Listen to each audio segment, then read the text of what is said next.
مسیح وقت اب دنیا میں آیا، خدا نے عہد کا دن ہے دکھایا، خدا نے عہد کا دن ہے دکھایا۔ اعوذ باللہ من الشیطان الرجیم، بسم اللہ الرحمن الرحیم۔ ناظرین کرام، السلام علیکم ورحمۃ اللہ وبرکاتہ۔ ناظرین، یوم مسیح موعود علیہ الصلاۃ کے حوالے سے اپنے ڈسکشن پروگرام کے دوسرے ایپیسوڈ کے ساتھ ہم آپ کی خدمت میں حاضر ہیں۔ آج کے اس پروگرام میں خاکسار کے ساتھ محترم مولانا محمد حمید کوثر صاحب اور محترم مولانا عطاء المجیب لون صاحب شامل گفتگو ہوں گے۔ میں ہر دو حضرات کا اس پروگرام میں خیر مقدم کرتا ہوں۔ جزاک اللہ۔ ناظرین، آج کے اس پروگرام میں ہم حضرت مسیح موعود علیہ السلام اور آپ کے اخلاق فاضلہ کے مناسبت سے بات کریں گے۔ ناظرین، حضرت مسیح موعود علیہ السلام کی حیات طیبہ پر غور کرنے سے یہ معلوم ہوتا ہے کہ آپ کی تمام زندگی کلمہ طیبہ کا عکس تھی۔ جہاں ایک طرف آپ علیہ السلام اپنے یار نہاں میں نہاں تھے، وہیں دوسری طرف آپ حضور صلی اللہ علیہ وسلم کے لیے بطور ذل اور بروز کے تھے، اور یہ معاملہ آپ کے اخلاق عالیہ میں منعکس ہوتا ہے۔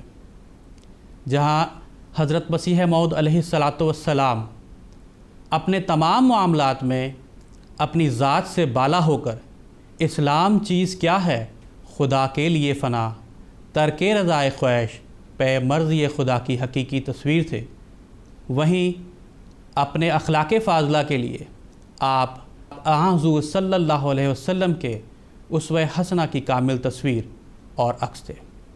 ناظرین، پروگرام کو آگے بڑھاتے ہوئے خاکسار کا سب سے پہلا سوال محترم مولانا محمد حمید کوثر صاحب سے ہے کہ ہمارے ناظرین کو حضرت مسیح موعود علیہ السلام کی سادہ زندگی اور بے تکلفی کے متعلق کچھ بیان فرمائیں۔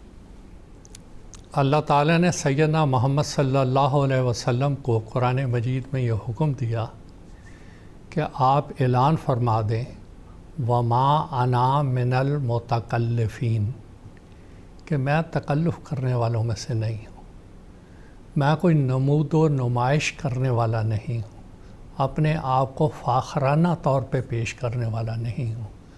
میری زندگی تکلف بناوٹ سے بالکل مبرہ اور صاف ہے، کوئی تصنع میری زندگی میں نہیں، اور اس کا پرتاؤ ہمیں سیدنا حضرت مسیح السلام کی حیات مبارکہ میں بھی ملتا ہے۔ حضرت ابن مسعود رضی اللہ تعالیٰ عنہ کی ایک روایت تمامی احادیث کی کتابوں میں آئی ہے کہ ایک دفعہ وہ رسول کریم صلی اللہ علیہ وسلم کے پاس تشریف لائے تو آپ نے دیکھا کہ حضور صلی اللہ علیہ وسلم ایک چٹائی حسیر یا بوریا جو بھی کہہ لیں، اس کو حسیر کا لفظ ہے، اس پہ لیٹے ہوئے تھے۔ آپ جب بیٹھے تو اس کا سارا جو نشان تھا وہ آپ کے جسم پر تھا۔ تو حضرت ابن مسعود رضی اللہ تعالیٰ عنہ نے حضور کی خدمت میں عرض کیا کہ حضور، میں آپ کے لیے کوئی گدا یا اچھا بستر نہ بناؤں؟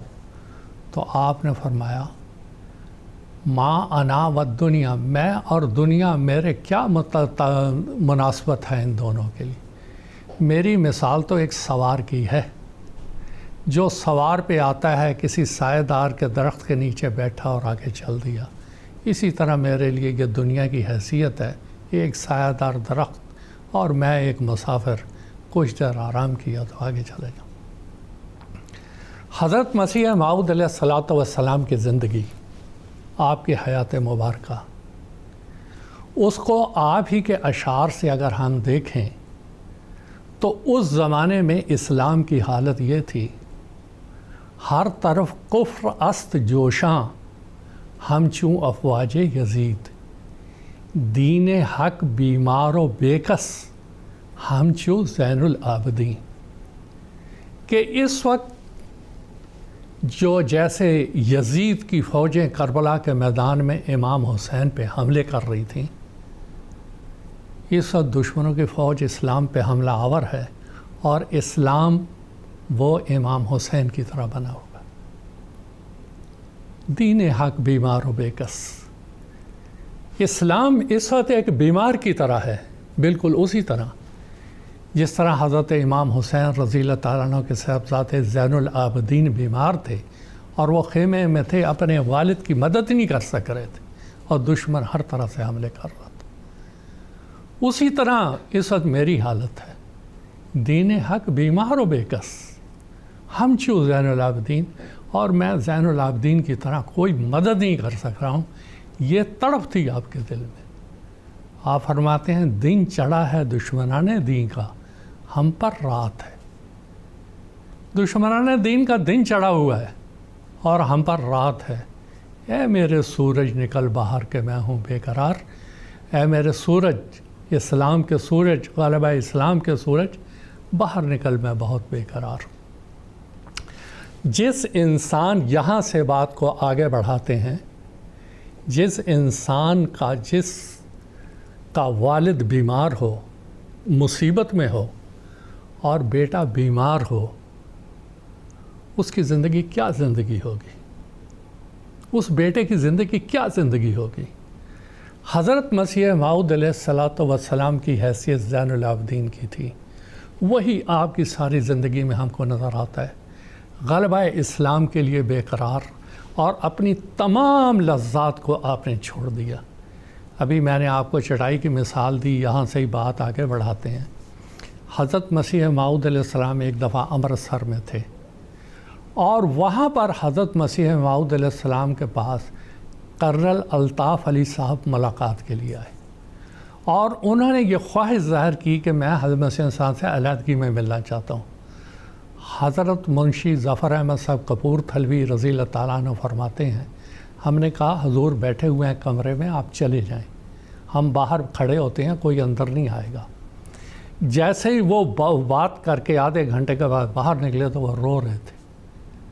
انہوں نے پوچھا کیا ہو گیا؟ کہنے لگے ہوا کیا؟ میں گیا تو دیکھا حضرت مسیح موعود علیہ السلام ایک چٹائی یا بوریے پہ بیٹھے ہوئے ہیں، اپنے خیال میں وہ بوریے پہ ہیں، لیکن بوریے پہ صرف گھٹنا ہی ہے، باقی زمین پہ بیٹھے ہوئے ہیں، ان کو ہوش ہی نہیں۔ وہ اپنے مناظرے کی تیاری مباحثے کی کر رہے ہیں، اور مجھے کہا کہ یہاں بیٹھ جائیں، بوریے پہ آپ کو شرم آتی ہے؟ تو حضور نے اپنا صافہ جو کہ کندھے یا سر پر رکھتے ہیں وہ بچھا دیا کہ آپ اس پہ بیٹھیں۔ تو کرنل الطاف علی صاحب کہنے لگے اگرچہ کہ میں بے دین مسلمان ہوں اور ہو گیا ہوں عیسائی، مگر اتنا بھی بے غیرت نہیں کہ میں آپ کے صافے پہ بیٹھ جاؤں۔ انہوں نے ایک طرف کیا اور وہاں بیٹھ گئے، اور پھر اسلام کے بارے میں باتیں کی، پھر وہ جماعت میں شامل بھی ہوئے، اسلام بھی لائے۔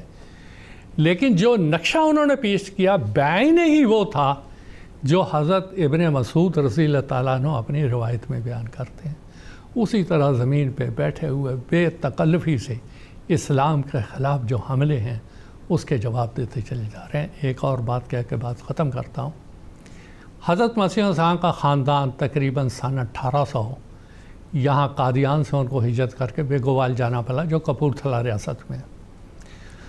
وہاں سے پھر یہ لوگ واپس آئے۔ واپس آنے کے بعد کیونکہ تعلقات تھے ان کے خاندان کے، وہاں کے مہاراجہ جو تھا پٹیالہ کا، انہوں نے حضرت مرزا غلام مرتضیٰ صاحب مرحومہ مغفور کو یہ پیغام بھیجا کہ آپ کے 2 بیٹے ہیں، ایک بیٹا تو گورنمنٹ کے بہت اچھا ملازم ہے، بڑی اعلیٰ پوسٹ پر ہے، جو آپ چھوٹا بیٹا ہے آپ کا مرزا غلام احمد علیہ السلام، ان کو ہمارے یہاں بھجوا دیں، ہم ان کو محکمہ تعلیم میں رکھنا چاہتے ہیں تاکہ یہاں تعلیم کو فروغ دیا جائے۔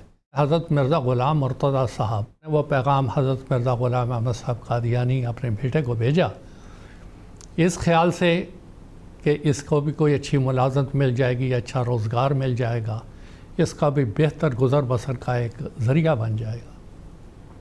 حضرت مسیح صاحب نے فرمایا میں نے کوئی نوکری نہیں کرنی، کھدر کے 2 جوڑے اور جیسی تیسی روٹی مجھے دے دیا کرے، بس۔ یہ وہ جواب تھا جیسے مرزا غلام مرتضیٰ صاحب مرحومہ مغفور کو تڑپا کے رکھ دیا کہ دیکھو ایک میرا بیٹا ہے، اس کو صرف اسلام اور اسلام اور اسلام، صرف اسلام کے لیے وہ جی رہا ہے، اسلام کے لیے مر رہا ہے، اس کے علاوہ اور اس کو کچھ بھی نہیں ہے۔ اور اس کے بعد وہ جو ہے حضور نے اس کا انکار کر دیا۔ نہ آپ کو اپنے لباس کی کوئی فکر تھی۔ مباحثہ ہوا امرتسر میں، وہاں آپ ایک قمیص پہنتے تھے، اوپر صدری پہنتے تھے، اس پہ ایک چوغا پہنتے تھے، چوغا ایک طرف سے پھٹا ہوا۔ مباحثہ کرنے جا رہے ہیں سب سے بڑے دشمن ہنری مارشل کلارک وغیرہ سے، اور وہاں جاتے ہیں کوئی پرواہ نہیں۔ راوی بیان کرتے ہیں کہ آپ کا لباس صاف ہوتا تھا، نظیف ہوتا تھا، طہارت کے لحاظ سے بالکل مکمل ہوتا تھا، لیکن پھٹا ہوا ہے یا کچھ ہے اس کی آپ کو کوئی پرواہ نہیں تھی۔ نمود و نمائش اس کی طرف آپ کوئی توجہ نہیں دیتے تھے۔ یہ آپ کی زندگی سادہ زندگی تھی، لیکن اس کے پیچھے وہی چھپا ہوا درد تھا کہ ہمارا باپ محمد مصطفیٰ کا دین آج اس طرح ظلم و ستم کا شکار ہے دشمنوں کی طرف سے، اور ہم جو اس کے بچے ہیں وہ بیمار و بےکس کی طرح ہیں۔ یہ درد تھا جو نہ آپ کو کھانے کی طرف متوجہ کر رہا تھا، نہ آپ کو پینے کی طرف متوجہ کر رہا تھا، نہ دنیا کے اور مشاغل کی طرف متوجہ کر رہا تھا۔ ایک ہی درد تھا کہ کسی طرح اسلام کی سچائی دنیا میں پھیلے اور دنیا اس کو قبول کرے۔ پروگرام کے تسلسل میں خاکسار محترم مولانا عطاء المجیب صاحب سے یہ درخواست کرتا ہے کہ حضرت مسیح موعود علیہ الصلاۃ والسلام کے خلق جود و سخا پر کچھ روشنی ڈالیں۔ شفقت علی خلق اللہ جو ایک عظیم خلق ہے، اسی ضمن میں یا یوں کہنا چاہیے کہ اسی کے ذیل میں بعض اور اخلاق جو ہیں وہ مختلف صورتوں میں اور مختلف صفات کی شکل میں ظاہر ہوتے ہیں، اور انہی میں سے ایک صفت ہے جود و سخا کی، یا کسی کو کچھ عطا کرنے کی، کچھ دینے کی صفت۔ حضرت مسیح موعود علیہ الصلاۃ والسلام کی زندگی میں جب ہم اس صفت کا جائزہ لیتے ہیں اور مطالعہ کرتے ہیں تو ہمیں پتہ لگتا ہے کہ آپ علیہ الصلاۃ والسلام کے اندر یہ خلق جو ہے بدرجہ عتم موجود تھا۔ کبھی بھی آپ کی زندگی میں کوئی ایسا واقعہ ہمیں نظر نہیں آتا کہ کوئی ضرورت مند، کوئی حاجت مند، کوئی سائل آپ کے پاس آیا ہو، کوئی فقیر آپ کے پاس آیا ہو اور سوال کیا ہو اور آپ نے انکار کر دیا ہو اور اس کو کچھ دیے بغیر واپس لوٹایا۔ ہمیشہ ہمیں یہ نظر آتا ہے کہ جب بھی کوئی سائل، بلکہ سائل کے آپ کے پاس آنے کے بغیر بھی آپ خود بھی جب اندازہ لگاتے تھے کسی کی ضرورت کے بارے میں، کسی کی حاجت کے بارے میں، تو خود اس کی حاجت پوری کرتے تھے، اس کے سوال کیے بغیر بھی۔ ایسے بھی واقعات۔ ہلکی آواز بھی کسی سائل کی آپ کے کان میں پڑتی تھی تو آپ اس کی مدد کے لیے ہمیشہ تیار رہتے تھے اور اس کو کچھ نہ کچھ عطا فرمایا کرتے تھے۔ اس ضمن میں بے شمار واقعات ہے، تو واقعات کی روشنی میں مختصراً چند ایک واقعات موقع کی مناسبت سے عرض کرتا ہوں۔ ایک واقعہ آتا ہے کہ ایک دفعہ حضرت مسیح موعود علیہ الصلاۃ والسلام عصر کی نماز کے بعد اپنے گھر کی طرف تشریف لے جا رہے تھے، تو جو ہی آپ نے کھڑکی میں اپنا قدم رکھا تو ایک سائل کی ہلکی سی آواز آپ کے کان میں پڑی، لیکن مسجد میں غالباً شور بھی تھا اور شاید کچھ اور بھی آپ کے ذہن میں کسی اور چیز کے بارے میں کچھ سوچ رہے تھے، تو وہ سائل کی آواز جو ہے وہ مدھم سی آپ کے کان میں پڑی اور آپ اندر تشریف لے گئے۔ لیکن جو ہی آپ اندر تشریف لے گئے تو اندر پہنچتے ہی وہ سائل کی آواز جو ہے اس نے اپنا نمایاں اثر دکھانا شروع کر لیا، اور آپ کو یاد آ گیا کہ کسی سائل نے آواز دی تھی، تو آپ فوری طور پر واپس مسجد کی طرف تشریف لائے اور اس سائل کو ڈھونڈا اور ایک شخص کی ڈیوٹی لگائی اور اس کو کہا کہ دیکھ کے آؤ کہ وہ سائل کہاں ہے، بھی اس کی آواز آئی تھی۔ تو چنانچہ روایت میں آتا ہے کہ وہ گئے، تلاش کیا، کافی دور تک اس کو تلاش کیا، لیکن وہ سائل نظر نہیں آئے کہیں۔ تو اسی دن شام کے وقت مغرب کے بعد پھر آپ صحابہ کے ساتھ بیٹھے ہوئے تھے کہ وہی سائل دوبارہ آ گیا اور اس نے پھر سوال کیا اور کچھ حضور سے مانگنے لگا اور حضور اس وقت یوں ہی اس نے سوال کیا اسی وقت فوراً کھڑے ہو گئے اور اپنی جیب میں سے کچھ نکال کر اس کے ہاتھ میں رکھ دیے۔ اور روایت میں آتا ہے کہ کسی اور موقع پر حضور علیہ الصلاۃ والسلام نے اس واقعے کا ذکر فرمایا اور فرمایا کہ اس دن جو سائل، بڑے اہم کلمات ہیں حضور کے، اس لیے میں بیان کر رہا ہوں. حضور فرماتے ہیں اس دن جو وہ سائل نہ ملا، میرے دل پر ایسا بوجھ تھا کہ مجھے سخت بے قرار کر رکھا تھا، اور میں ڈرتا تھا کہ مجھ سے معصیت سرزد ہوئی ہے کہ میں نے سائل کی طرف دھیان نہیں کیا اور یوں جلدی اندر چلا گیا. اللہ تعالیٰ کا شکر ہے کہ وہ شام کو واپس آ گیا، ورنہ خدا جانے میں کس اضطراب میں پڑا رہتا، اور میں نے دعا بھی کی تھی کہ اللہ تعالیٰ اسے واپس لائے. تو اس سے ہمیں حضور کے ان الفاظ سے ہمیں پتہ لگتا ہے کہ کتنا آپ کو سائل کا خیال رہتا تھا. ایک عام سی بات ہے، بعض دفعہ ایسا ہوتا ہے ہلکی سی آواز آ گئی اور آدمی بھول بھی جاتا ہے، لیکن حضور فرماتے ہیں کہ میں بے قرار تھا کہ وہ سائل آیا اور میں نے اس کو کچھ بھی نہیں دیا اور وہ واپس لوٹ گیا. تو اس کی وجہ سے بے قراری کی کیفیت تھی، اور حضور نے دعا بھی کی ان کے لیے کہ وہ واپس آ جائیں. چنانچہ وہ واپس آیا اور حضور نے ان کو پھر موقع کی مناسبت سے عطا بھی فرمایا. پھر اسی طرح کے اور بھی واقعات ہیں. ایک قادیان کے قریب سٹھیالی جو ایک گاؤں ہے، وہاں سے ایک سائل فقیر جو ہے مسلسل آتا تھا اور آواز دیتا تھا، غلام محمد روپیہ لینا ہے. مسجد مبارک کے نیچے زور سے آواز دیتا تھا حضور کو مخاطب کر کے. لوگ جو دیکھتے تھے، وہ جب حضور کو اگر آواز پہنچی تھی تو فوری طور پر عطا فرماتے تھے. بعض دفعہ آواز نہیں بھی جاتی تھی تو وہ دہراتا تھا بار بار اپنے یہ کلمات. تو بعض لوگ جو آ رہے ہوتے تھے، جا رہے ہوتے تھے، وہ اس کو ٹوکتے بھی تھے، منع بھی کرتے تھے کہ تم کیوں بار بار اس طرح آوازیں لگا رہے.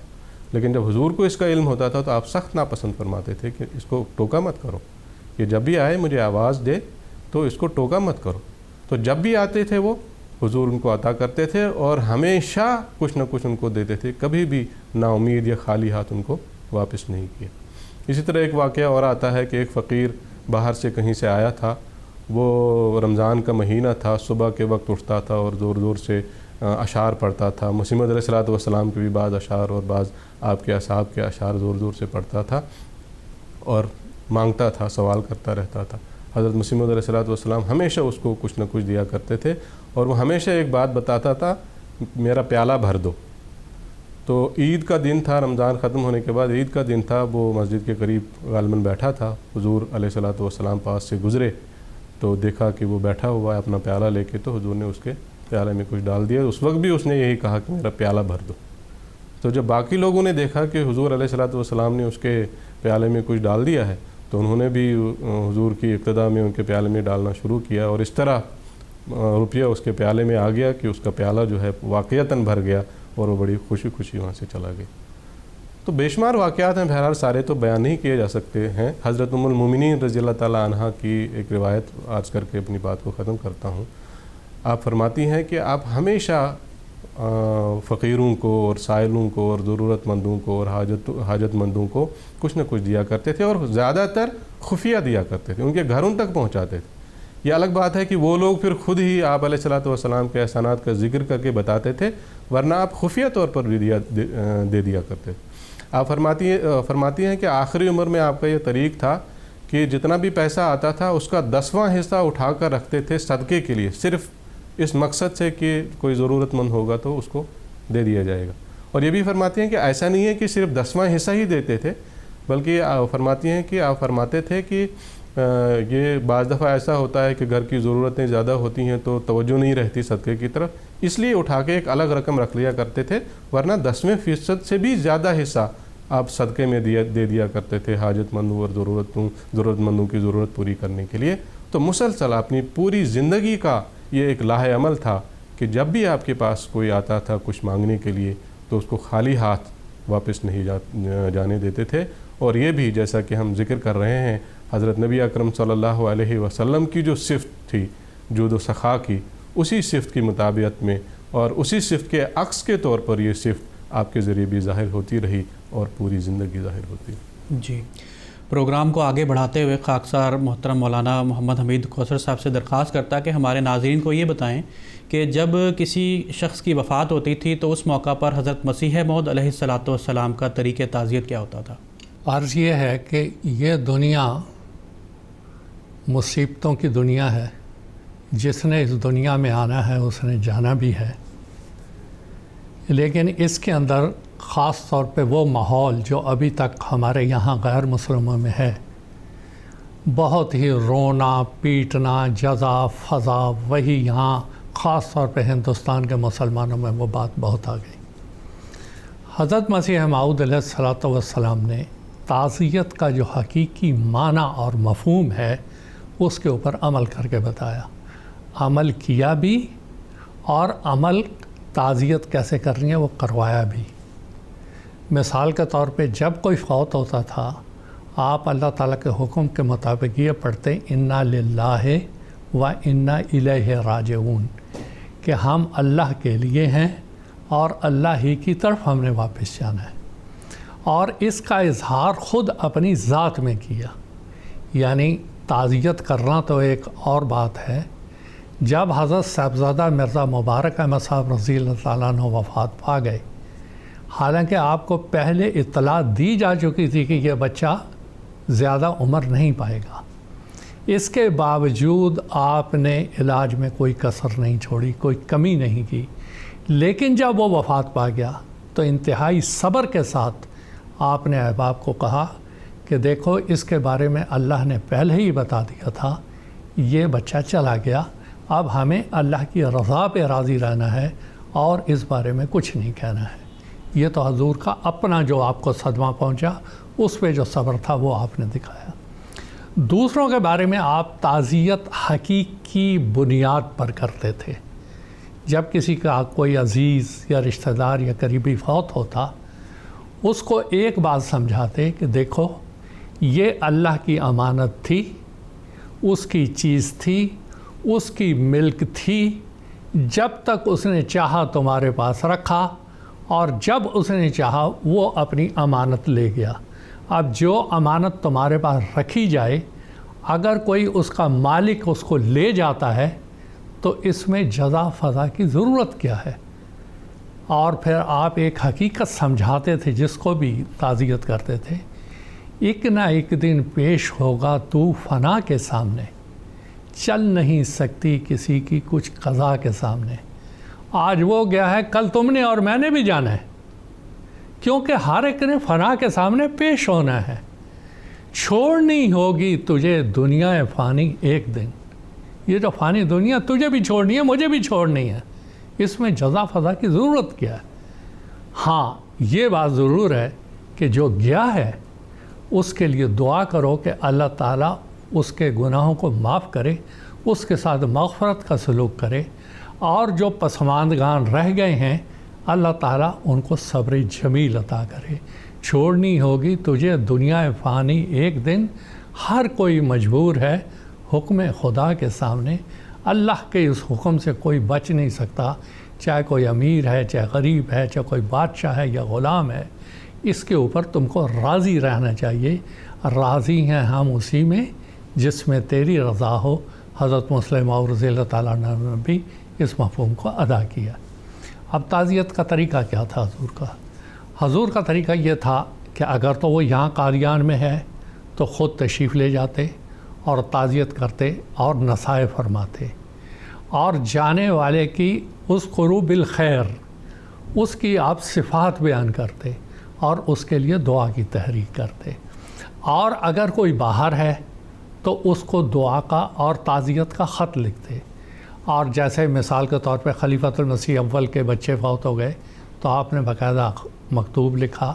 اچھا اس کے علاوہ کیا تھا؟ اور ایک طریقہ تھا، مثال کے طور پہ حضرت خلیفۃ المسیح اول رضی اللہ تعالیٰ عنہ کی پہلی بیوی فاطمہ رضی اللہ عنہا، وہ 1905 میں فوت ہوئیں، یہاں ہی قادیان میں وہ فوت ہوئیں۔ انہوں نے حضرت مسیح صاحب سے یہ درخواست کی تھی کہ آپ میرا جنازہ پڑھائیں۔ حضور نے فرمایا ٹھیک ہے، اگر اللہ نے موقع دیا تو میں جنازہ پڑھاؤں گا۔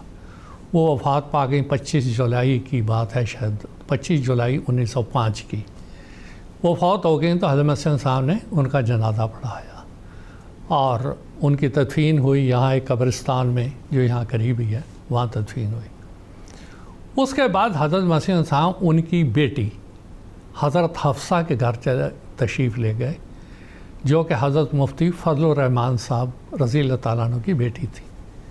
اب وہ بیٹی کو ماں کی جدائی کا بڑا صدمہ ہوتا ہے، حضور نے ان کو تسلی دلوائی۔ اب اس بیٹی نے جو بات کہی وہ یہ کہ مجھے اور کوئی صدمہ نہیں، مجھے جو بات ہے وہ یہ کہ میری والدہ میرے لیے دعائیں کیا کرتی تھی، میرے بچوں کے لیے دعائیں کیا کرتی تھی، میرے بچے بیمار رہتے تھے تو وہ ان کے لیے دعائیں کرتی تھی، اب یہ دعائیں کون کرے گا؟ تو حضرت مسیح موعود نے فرمایا تم مجھے کہا کرو، میں تمہارے باپ جیسا ہوں، میں دعائیں کیا کروں گا۔ پھر حضور نے اس کا عملی اظہار اس طرح سے کیا کہ اپنی پگڑی کا ایک حصہ جو تھا وہ دیا، کہا کہ اس کے کرتے بنا کے، قمیصیں بنا کے اپنے بچوں کو پہناؤ، انشاءاللہ تعالیٰ اس کی برکت سے اللہ تعالیٰ ان کو شفا دے گا اور اللہ تعالیٰ ان کو بیماریوں سے بچائے گا، اور اس طرح سے آپ آئے۔ تو آپ کا جو طریقہ مبارک تھا تعزیت کا، وہ حقیقت پر مبنی ہوتا تھا، اور جانے والے کے جانے کی وفات کا احساس دلواتے تھے اس کے رشتہ داروں کو کہ ہم سب نے جانا ہے۔ اس موقع پر جزا فضا کی بجائے جانے والے کے لیے دعا کرو کہ اللہ تعالیٰ اس کے گناہوں کی پردہ پوشی فرمائے اور اس کے درجات کو بلند کرے، اور جو پسماندگان ہیں اللہ تعالیٰ ان کو صبر عطا کرے، اور اگر ان کی کفالت کا انتظام نہیں تو اللہ تعالیٰ خود ان کی کفالت کا انتظام کرے، اور دعا سکھاتے تھے، اور پھر یہ کہ اس کی خوبیاں بیان کرو، کیونکہ خوبیاں ایک انسان کو خوبیاں اختیار کرنے میں ایک ممد اور مددگار ثابت ہوتی ہیں۔ مثال کے طور پہ حضرت خلیفۃ المسیح خامس نصرہ اللہ نصرا عزیزہ جب وفات یافتاؤں کا ذکر کرواتے ہیں اور دعائے جنازہ غائب پڑھاتے ہیں، حضور ایک جملہ بار بار دہراتے ہیں، اللہ تعالیٰ ان کی خوبیوں اور نیکیوں کو ان کی اولاد کو بھی جاری رکھنے کی توفیق عطا فرمائے۔ اصل تعزیت یہ ہے کہ جو خوبیاں اس کی تھیں، جو حسنات اس کی تھیں، جو اچھائیاں اس کی تھیں، ان اچھائیوں کو ان کی اولاد جاری رکھنے کی توفیق پائے۔ یہی سب سے بڑی تعزیت ہے، یہی سب سے بڑی نصیحت ہے جو حضرت مسیح صاحب فرمایا کرتے تھے۔ پروگرام کے تسلسل میں خاکسار محترم مولانا عطاء المجیب لون صاحب سے درخواست کرتا ہے کہ ہمیں یہ بتائیں کہ حضرت مسیح موعود علیہ الصلاۃ والسلام بیماروں کی اور مریضوں کی تیمارداری، عیادت وغیرہ کس طرح کیا کرتے تھے؟ بیماری جو ہے یہ انسان کی زندگی کا ایک لازمی حصہ ہے۔ انسان صحت مند بھی ہوتا ہے، بیمار بھی ہوتا ہے، لیکن یہ بیماری کی صورت میں جہاں یہ بیماری اس مریض کے لیے اس کو پرکھنے کا اور اس کے صبر کا امتحان لینے کا ایک ذریعہ ہوتا ہے کہ وہ کس طرح صبر کرتا ہے اس بیماری میں، وہاں دوسروں کی ہمدردی پرکھنے کا بھی ذریعہ ہوتی۔ چنانچہ اسلامی طریق ہے، حضرت صلی اللہ علیہ وسلم نے باقاعدہ تاکیدی نصائح فرمائی ہیں، تاکیدی ارشادات موجود ہیں کہ ہمیشہ بیماروں کی عیادت کیا کرو، بیماروں کے پاس جایا کرو اور ان کی بیمار پرسی کیا کرو، اور آپ صلی اللہ علیہ وسلم کی سنت بھی تھی۔ حضرت مسیح موعود علیہ السلام جو تھے فطرتاً رقیق القلب واقع ہوئے تھے، اور آپ کا دل بہت نرم تھا، اور اللہ تعالیٰ کے مامورین کا دل نرم ہی ہوتا ہے۔ حضرت صلی اللہ علیہ وسلم کے تعلق سے بھی آتا ہے قرآن مجید میں کہ فَبِمَا رَحْمَةٍ مِّنَ اللَّهِ لِنْتَ لَهُمْ، کہ اللہ تعالیٰ کی رحمت کی وجہ سے تو ان کے لیے نرم واقع ہوا ہے۔ تو حضرت مسیح موعود علیہ السلام کی طبیعت بھی جو تھی نرم تھی اور رقیق القلب تھے آپ کو تکالیف جو ہیں لوگوں کی وہ برداشت نہیں ہوتی تھیں، اور بیمار جو ہیں وہ تکلیف میں ہوتے ہیں تو ان کی تکلیف بھی حضور کو برداشت نہیں ہوتی تھی، لیکن اس کے باوجود آپ مریضوں کی عیادت کرتے تھے، ان کے پاس جاتے تھے، ان کے گھروں میں جاتے تھے، ان کی عیادت کرتے تھے، ان کی بیمار پرسی کرتے تھے، اور ان کو تسلی دیتے تھے، اور ان کے لیے دعا بھی فرمایا کرتے تھے۔ بہت سارے بے شمار واقعات ہیں اس سلسلے میں، قادیان کے واقعات ہیں، اور قادیان کے باہر کے بھی آپ بعض دفعہ قادیان سے باہر بھی سفر کر کے بیماروں کی عیادت کے لیے جایا کرتے تھے۔ حضرت خلیفۃ المسیح اول رضی اللہ تعالیٰ عنہ کے تعلق سے آتا ہے کہ جب آپ جموں میں تھے تو آپ بیمار تھے، تو آپ جموں ان کی عیادت کے لیے تشریف لے گئے۔ تو بہرحال چند واقعات ہیں جو موقع کی مناسبت سے عرض کرتا ہوں۔ لالا شرم پت ایک پرانا تعلق دار تھا حضرت مسیح موعود علیہ السلام کے ساتھ، اس کے تعلقات تھے، آپ کے دعوے سے بھی پہلے آپ کو جانتا تھا اور آپ کے پاس آنا جانا تھا اس کا، اور آپ علیہ السلام کے بے شمار نشانات کا بھی گواہ تھا۔ وہ ایک مرتبہ وہ سخت بیمار ہوا اور اس کے جسم پر ایک پھوڑا نکلا، اور جس کی وجہ سے وہ بہت تکلیف میں تھا۔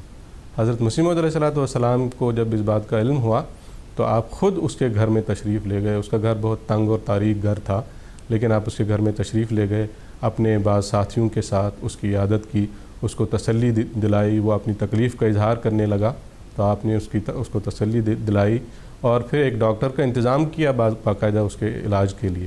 اور روزانہ پھر وہاں جاتے تھے اس کی عیادت کے لیے، اس کی بیمار پرسی کے لیے، جب تک کہ اس کا زخم مندمل نہیں ہوا. جب زخم مندمل ہونے لگا تو پھر کچھ وقفے کے بعد جانے لگے، اور آخر تک جب وہ مکمل شفا یاب ہو گیا آپ اس کے پاس تشریف لے جاتے رہے اور اس کی عیادت فرماتے رہے. اسی طرح ایک اور شخص تھے لالا ملاوا مل، وہ بھی آپ کے پرانے جانکار تھے، آپ کے پاس ان کا بھی آنا جانا رہتا تھا.